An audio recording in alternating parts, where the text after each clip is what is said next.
अस्सलाम वालेकुम, मैं हूँ नादिया अनवर और आप देख रहे हैं PSX खबरनामा। सबसे पहले आज की अहम खबरें। पाकिस्तान स्टॉक एक्सचेंज में आज आगाज़ से ही कारोबार का रुझान मुस्बत रहा। शेयर मार्केट का 100 इंडेक्स 460 पॉइंट्स के इजाफे से 1,15,273 पर आ गया। आज अब तक कारोबार के दौरान इंडेक्स 1,15,773 पॉइंट्स की बुलंदी को भी छू गया। शेयर मार्केट में गुज़िश्ता रोज़ कारोबार के अख्ताम पर 100 इंडेक्स 1,14,804 पॉइंट्स पर बंद हुआ था। बात करें इंटरबैंक डॉलर की तो डॉलर 278 रुपये 75 पैसे का हो गया है। इंटरबैंक में आज कारोबार के दौरान अमरीकी डॉलर 3 पैसे महंगा हुआ है। इंटरबैंक में डॉलर 3 पैसा महंगा होकर 278 रुपये 75 पैसे का हो गया है। गुज़श्ता रोज़ कारोबार के अख्ताम पर इंटरबैंक में डॉलर 278 रुपये 72 पैसे का था। मुल्क में आज सोने की फ़ी तोला कीमत में 1400 रुपये की बड़ी कमी हो गई। All Pakistan chamber and jewellers association के मुताबिक इस कमी के बाद मुल्क में फ़ी तोला सोने की कीमत 2,77,900 रुपये है। इस तरह 10 ग्राम सोने का भाव 1,201 रुपये कम होकर 2,38,250 रुपये है। एसोसिएशन के मुताबिक आलमी बाजार में सोने का भाव $14 कम होकर 2,661 फ़ी औंस हो गया है। एयरपोर्ट से दरियाफ्त तेल और गैस के ज़खायर से पैदावारी अमल शुरू। Oil and gas development company ने तेल और गैस के नए ज़खायर दरियाफ्त करके पैदावारी अमल का आगाज़ कर दिया है। Oil and gas development authority की इंतज़ामिया की जानिब से खैरपुर में कायम खारो फील्ड से तेल और गैस के ज़खायर की तफसीलात से मुताल्लिक़ पाकिस्तान स्टॉक एक्सचेंज को बज़रिए ख़त आगाह कर दिया गया है। खत के मुताबिक आरो वन कुएं से योमिया 20 बैरल खाम तेल और 50 लाख मरकब फिट योमिया गैस की पैदावारी की जा रही है। कारोवन कुओं को OGDCL की प्रोसेसिंग प्लांट से जोड़ दिया गया है, जबकि गैस की तरसील के लिए 6 से 12.5 किलोमीटर तवील पाइपलाइन का इस्तेमाल किया जाएगा। वजीर खजाना के मुताबिक हर पाकिस्तानी 3,02,000 रुपये का मखरूज हो गया है।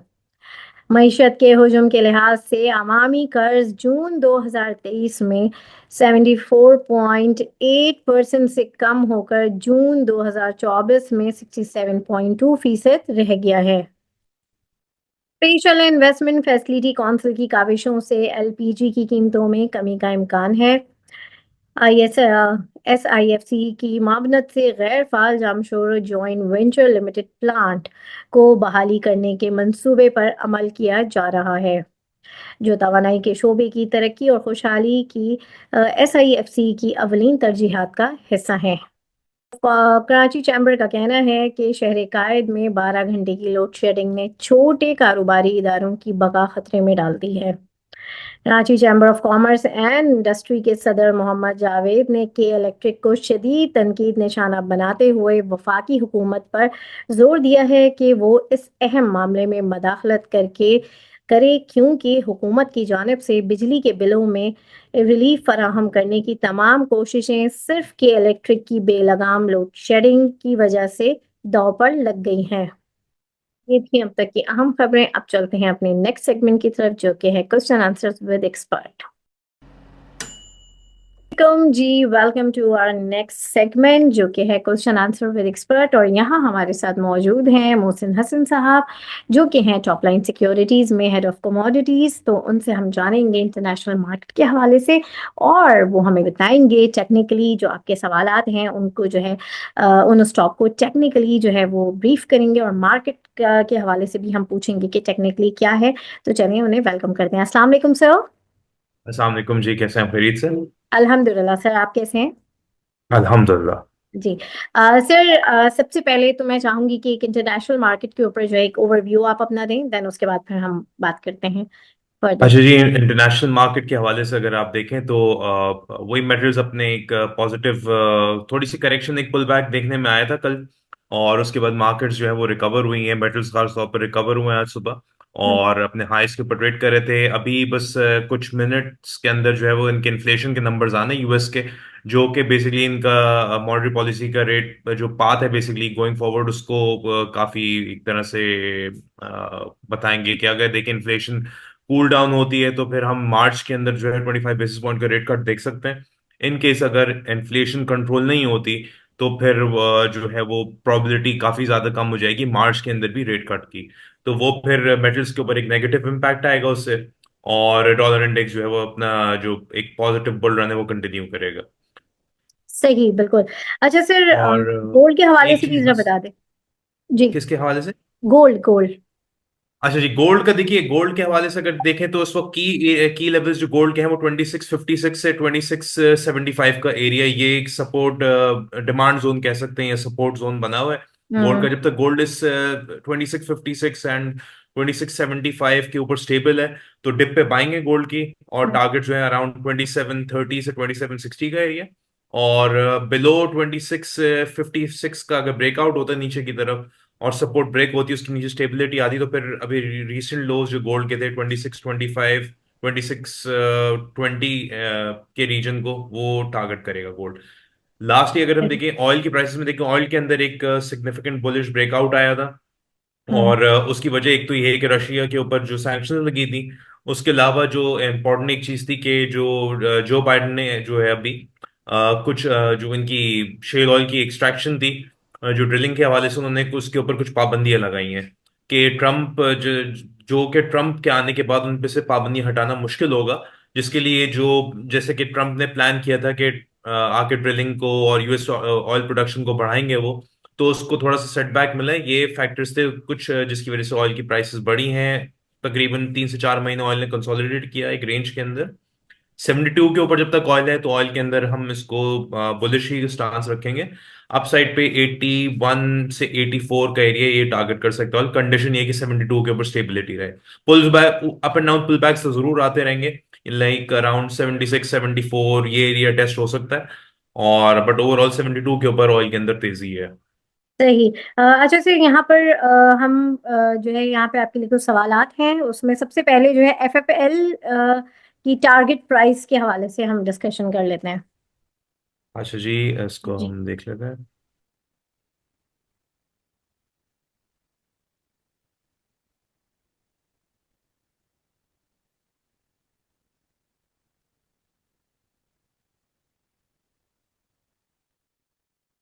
ठीक है जी। अच्छा, ये एफएफएल की अगर हम बात करें तो एफएफएल अभी इस वक्त थोड़ा सा एक वीकली बेसिस के ऊपर थोड़ा सा पुल बैक इसमें एक आ सकता है, बट एक अच्छा स्टॉक है जिसको हम बाय कर सकते हैं डिप्स के ऊपर। तकरीबन अगर हम इसकी बात करें डिप की, तकरीबन साढ़े, अभी तो 17 रुपये 10 पैसे पे है, लेकिन थोड़ा सा एक पुल बैक आ सकता है तकरीबन 15.5 से 14 रुपए के दरमियान एक पुल बैक आ सकता है। वो एक अच्छा एरिया होगा इसको क्यूमुलेट करने का। टारगेट्स पे हम अगर बात करें तो इसके इनिशियल जो टारगेट्स हैं, जो रीसेंट टॉप था वो था तकरीबन इसका था 19 रुपए 40 पैसे से, और तकरीबन 19 रुपए 86 पैसे का ये एरिया था, ये इसका टारगेट बनेगा। और उसके बाद इवेंचुअली फिर ये 22 रुपए से 25 रुपए का रीजन जो है ये टारगेट करेगा। तो 15 से आप कह सकते हैं कि 15 से इसका जो 14 रुपए का एरिया है, ये एक अच्छा एरिया होगा इसको एक्यूमुलेट करने का। सही। अच्छा, अब यहाँ पर जो नेक्स्ट है ये है IGIHL टारगेट प्राइस।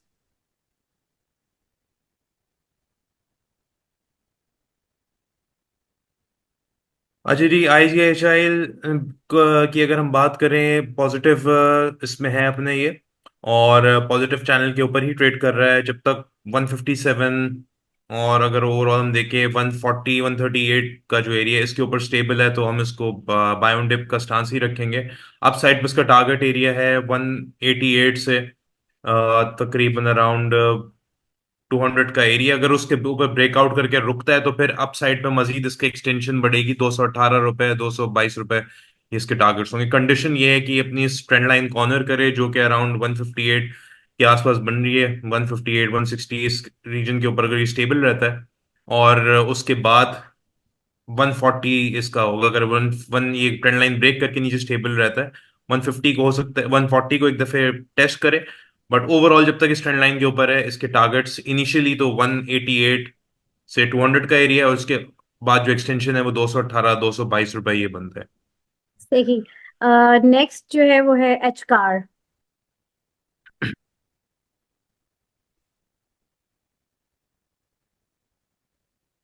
अभी अगर एच कार की बात करें तो थोड़ा सा पुल बैक एक आ सकता है प्राइसेस के अंदर। 306 रुपये पे भी ट्रेड कर रहा है, आज भी हमने इसके अंदर थोड़ा सा एक पुल बैक देखा है। और मजीद थोड़ा सा इसमें आ सकता है पुल बैक। फिलहाल तो कल परसों भी अगर देखें तो ये 285 290 वाला एरिया इसका सपोर्ट का टेस्ट हो सकता है, और इवेंचुअली मेरे हिसाब से एक अच्छा एरिया इसके अंदर बाइंग का होगा एच कार के अंदर 260 270 रुपए के पास। और फिर हम इसका टारगेट रख सकते हैं अपसाइड पे वो तकरीबन जी अगर अपनी 330 से 350 वाला एरिया जो कि इसका सप्लाई जोन है वो क्लियर करता है, तो आप साइड पे 387 से 420 ये रीजन इसका टारगेट एरिया होगा। यानी 388 से 424 ये जो एरिया है इसका टारगेट एरिया होगा। कंडीशन ये है कि ये स्टेबल रहे 260 270 के ऊपर, और वो एरिया वहां पर आप इसको थोड़ा थोड़ा इसको accumulate कर सकते हैं। और उसके बाद जो 343 या 340 का आप समझ लें उसके ऊपर ब्रेकआउट होकर स्टेबिलिटी रहती है, तो ये अपसाइड पे ये 388 से 422 24 ये इसके टारगेट एरिया होगा एच कार का। हम्म। सही। अच्छा, इसमें साजगार के हवाले से भी सर पूछा गया है।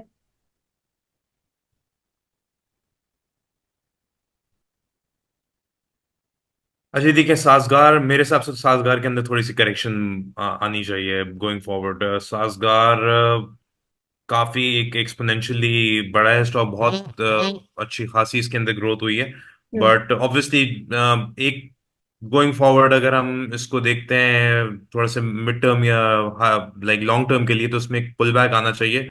हम्म। छोटे टाइम फ्रेम में देखें, शॉर्ट टर्म के अंदर तो जब तक ये समझें आप 900 के ऊपर जब तक है, 900 950 के ऊपर है, तो तकरीबन 980 950 के पास आए तो वहां पर आप इसको क्यूमुलेट करें। और जब तक ये 920 के ऊपर है तो आप इसमें होल्ड कर सकते हैं। टारगेट तकरीबन 1050 के आसपास आप इसमें से एग्जिट कर जाएं। और उसके बाद अगर वो एरिया ब्रेक होता है 900 का, तो फिर इसके अंदर जो एक एक्यूमुलेशन जोन बनेगा वो थोड़ा सा नीचे है। और तकरीबन 800 और 730 वाला एरिया होगा कि यहाँ पर आप इसको जो है वो लॉन्ग टर्म के हवाले से इसको एक्यूमुलेट कर सकते हैं। साजगार के अंदर थोड़ी सी करेक्शन आ सकती है गोइंग फॉरवर्ड। सही। अच्छा, यहाँ पर PIBL, नहीं सॉरी, BIPL। BIPL। जी।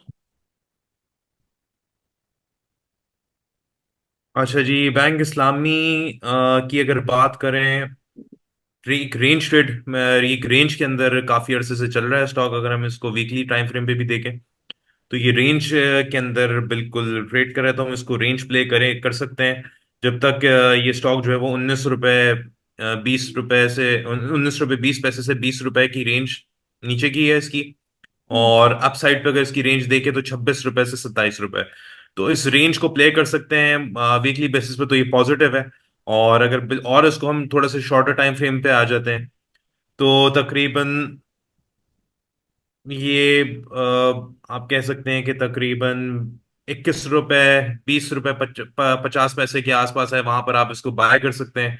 और तकरीबन 23 रुपए 80 पैसे से 24 रुपए 50 पैसे यहाँ पर आप इसको प्रॉफिट टेकर्स हो। तो ये रेंज फिलहाल ट्रेड कर रहा है। जब जिधर भी रेंज फिलहाल अगर जब तक ये रेंज के अंदर है कन्फाइंड है, तो ये रेंज ट्रेडिंग इसमें बेहतर है। सही। और जो इसके फंडामेंटल्स अगर कोई ऐसे आते हैं कि जो कि जिसकी बेसिस पे रेंज टूटेगी ऊपर 26 27 की, फिर हम इसके अंदर के एक बड़ा ब्रेकआउट देख सकते हैं जो कि इसको अराउंड मिड 40s और इवन 50s तक ड्रैग कर सकता है। बट उससे पहले जब तक ये 26 27 की जो नीचे रेंज ट्रेड कर रहा है, तो फिर ये उसी रेंज के अंदर आप इसको प्ले कर सकते हैं। जब तक ब्रेकआउट नहीं होगा तो इसमें एक वही एरिया है जो कि जिसके अंदर ये अप एंड डाउन होता रहेगा।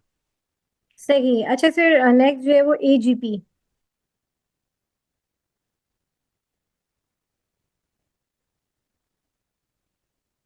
एजीपी ने बुलिश ब्रेकआउट दिया है। अगर आज की बात करें तो उसका बुलिश ब्रेकआउट है वन।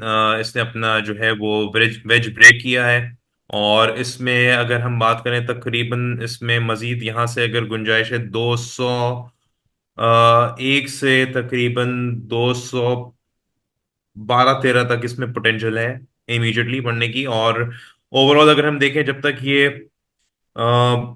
शॉर्ट टर्म के अंदर इस वक्त समझे 166 160 के ऊपर स्टेबल है तो डिप पे बाइंग होगी। और मेरे ख्याल में अभी तो फिलहाल ये 170 के ऊपर ही ट्रेड करेगा, बिकॉज आज जो इसका बुलिश ब्रेकआउट हुआ है तो डिप पे इसमें मजीद बाइंग ही होगी। और कंटिन्यूएशन करके तकरीबन 195 से 205 इनिशियल टारगेट, फिर 210-12 ये इसके टारगेट्स होंगे गोइंग फॉरवर्ड।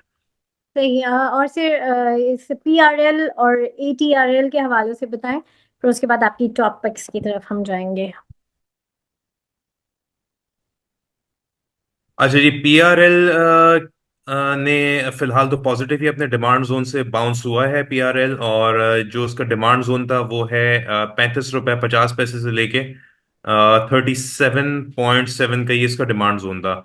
अभी फिलहाल थोड़ी सी इसको रेजिस्टेंस मिल सकती है ऊपर तकरीबन 46 रुपए के आसपास। तो अगर इसको बाय करना चाहें तो थोड़ा सा नीचे से हम इसको क्यूमुलेट कर सकते हैं 42 साढ़े 42 रुपए के पास से। और वही इसकी रेंज है तकरीबन 38.5 से 42 के एरिया में इसको हम अक्यूमुलेट कर सकते हैं। जब तक ये अपने डिमांड जोन के ऊपर ट्रेड कर रहा है, टारगेट अपसाइड पे इसका बनता है तकरीबन 49 से 52, आप कह रहे हैं अभी इमीडिएट में शॉर्ट टर्म के अंदर। सही। और जी। लास्ट आपने एटीआरएल। एटीआरएल एटीआरएल जी। अच्छा जी, एटीआरएल को फिलहाल करेक्शन थोड़ी सी आ सकती है। अभी जो रीसेंट ये जो बाउंस आया है एटीआरएल के अंदर, ये बेसिकली एक करेक्टिव बाउंस है, बिकॉज ये इसने जो अपना 778 का हाई रजिस्टर करके एक जो 580 रुपए को जाके इसने लो टेस्ट किया था, उसकी अब करेक्शन कह सकते हैं। अब ये इसको 680 के ऊपर लाजमी है स्टेबिलिटी चाहिए। अगर ये 680 के ऊपर स्टेबल हो जाता है तो फिर हम इसके अंदर वापस अपने जो 740 और इसके जो 770 वाले हाइस थे उसको टेस्ट होते हुए देख सकते हैं। और वरना फिर ये आगे इसकी जो तकरीबन 540 से जो 600 का एरिया है वो इसका कंसोलिडेशन का एरिया होगा, जहां पर ये दोबारा जो है वो आके कंसोलिडेट करके फिर वापस बढ़ने की कोशिश करेगा। तो ये है कि आज की क्लोजिंग जो है वो इसकी थोड़ी सी मैं कंसर्न हूँ, बिकॉज कल जो जिस तरह 2 दिन बढ़ा है उसके बाद इस तरह की अगर क्लोजिंग आती, कल हमें देखना होगा। अगर ये वापस 680 के ऊपर क्लोज हो जाते हैं तो वो बुलिश ब्रेकआउट होगा और ये अपना तेजी जो है वो कंटिन्यू करेगा। अदरवाइज वरना हम इसमें नीचे 620 और तकरीबन 590 वाले एरिया देख सकते हैं, और मजीद भी नीचे एक इसका डिप देख सकते हैं उसके अंदर। सही। और सर अब जो है आपकी टॉप पिक्स वो कौन कौन सी हैं, और उस टॉपिक को भी जरा ब्रीफ कर दें प्लीज। अच्छा, ये टॉपिक्स के अंदर हमारी जो है वो एक तो टीआरजी है, पीटीसी है और सर्ल को देखेंगे हम। ओके। टीआरजी पे अगर हम आ जाएं तो टीआरजी थोड़ा सा आज इसमें थोड़ा सा एंड प्रेशर में जरूर आया है, पॉजिटिव ट्रेड कर रहा है। तो टीआरजी के अंदर तकरीबन अगर हम देखें इसको मीडियम टर्म के अंदर तो 55 रुपए से तकरीबन 65 रुपए का एरिया, ये इसका बड़ा अच्छा एरिया इसको accumulate करने का। जब तक ये 55 65 के ऊपर ऊपर ट्रेड कर रही है, उस रीजन के अंदर भी आते तो हम इसको कर सकते बाय इसको कर सकते हैं। और मेरे हिसाब से इसके जो दो टारगेट्स बन रहे हैं, ये पहला टारगेट तो इसका 83.5 के आसपास है। और वहां अगर एक स्टेबिलिटी दिखाता है, स्टेबल 75 रुपए 80 रुपए के ऊपर स्टेबल रहता है, तो फिर इवेंचुअली 103 रुपए को टारगेट करेगा। तो ये इसके टारगेट्स है। कंडीशन ये है कि 65 से 55 का जो एरिया, ये वीकली बेसिस के ऊपर इसको इसमें स्टेबिलिटी रहे और कंसोलिडेट भी करते हैं इस एरिया के अंदर, तो यहाँ से फिर इसमें एक अपसाइड आनी चाहिए। सही। पीटीसी पे अगर हम आ जाते हैं तो पीटीसी के अंदर भी पॉजिटिविटी है। और टेम्परेरी बेसिस पे शायद आपको एक नीचे वापस थोड़ा सा एक डिप आता हुआ मिल जाए। बट मेरे हिसाब से तकरीबन 18-19 रुपए का एरिया ये होल्ड करेगा पीटीसी इसके ऊपर ऊपर। अभी तो 24 रुपए 80 पैसे पे, तो डिप जो भी अगर आता है समझे 24 रुपए से 21 रुपए के दरमियान इसको accumulate करना चाहिए अपसाइड पे। टारगेट जो पहले इसके टारगेट्स होंगे वो 27 रुपए, 27 रुपए 50 पैसे, और फिर इवेंचुअली 31 रुपए और 33 रुपए इसके टारगेट्स होंगे। कंडीशन ये कि 18-19 रुपए के ऊपर ये स्टेबल रहता है। और लास्ट में अगर सर्ल की बात करें,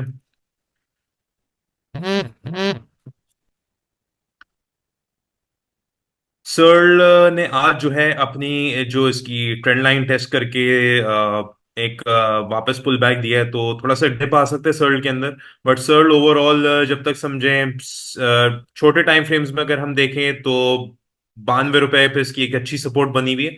और 92 रुपए के आसपास ये तकरीबन अभी जैसे 102 रुपए पे है, तो थोड़ा बहुत डिप ले सकता है। कल कल के दिन ये तकरीबन 99 से 98 रुपए तक आ सकता है।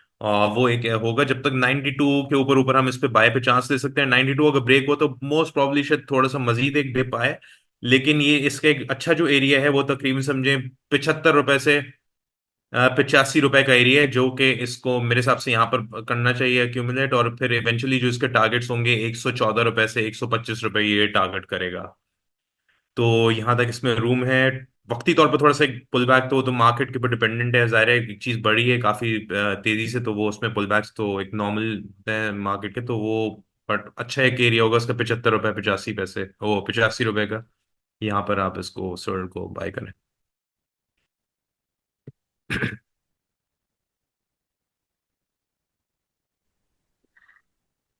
Thank you so much sir. और जो है यहाँ पर नाजरीन, जो है आज के हम जो है इस सेगमेंट से इजाज़त लेंगे। देखते रहिए PSX खबरनामा।